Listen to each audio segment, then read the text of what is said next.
Ética, naturaleza y sociedades. Énfasis en historia. Tercer grado. Trimestre 1. Video académico. Surgimiento del humanismo causado por el cambio del paradigma del teocentrismo al antropocentrismo a partir del siglo XIV. Con el paso del tiempo, la humanidad ha sido testigo de cambios trascendentales en su visión del mundo y en la comprensión de su propio lugar en él. La pregunta que responderemos hoy es: ¿cómo influyó el cambio del teocentrismo al antropocentrismo en el surgimiento del humanismo y en la nueva forma de entender al ser humano? En la Europa medieval, la vida y el pensamiento giraba en torno a Dios. Él era la base para explicarlo todo y a quien se le atribuía la verdad. Dicha forma de ver el mundo desde una perspectiva divina fue conocida como teocentrismo.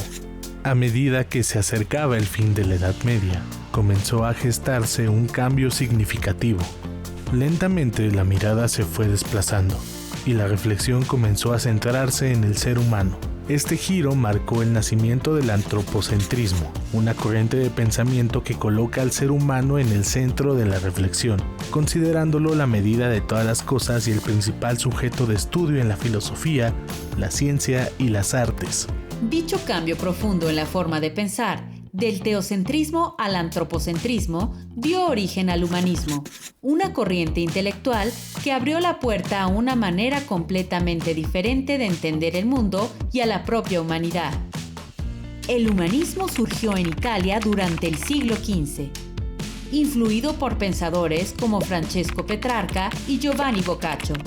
Estos artistas intelectuales promovieron el regreso al estudio de la cultura grecolatina, convencidos de que, a través del conocimiento, la razón y la educación, el ser humano podía perfeccionarse y transformar su realidad. La base del pensamiento humanista fue el antropocentrismo. En lugar de depender exclusivamente de la interpretación religiosa, los humanistas apostaron por el método científico, el cual comprende la observación, la experimentación y el razonamiento lógico. Los humanistas se interesaron en la vida, las costumbres y la dignidad humana, recuperando obras en latín, griego, hebreo y arameo. Este contacto directo con los textos originales permitió reinterpretaciones críticas que cuestionaron la tradición religiosa establecida. La invención de la imprenta en 1440 fue decisiva para expandir estas ideas por toda Europa, multiplicando el acceso al conocimiento. Como parte del Renacimiento, el humanismo se difundió en las universidades, fortaleciendo el uso del latín clásico y el pensamiento científico frente a las visiones tradicionales.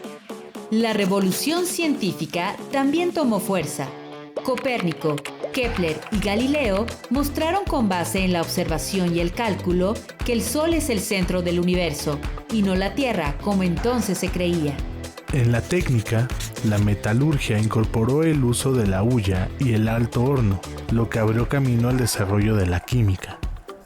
En los campos de la medicina y el arte, el estudio del cuerpo humano superó el tabú del desnudo. Se desarrolló la anatomía y se representó al cuerpo como un objeto de admiración, reflejando una visión renovada de la dignidad humana. En conjunto, estos avances mostraron una manera distinta de comprender el mundo. La razón y la ciencia ocuparon el lugar que antes se reservaba a la revelación divina, sentando las bases del pensamiento moderno y de una nueva concepción de la vida humana.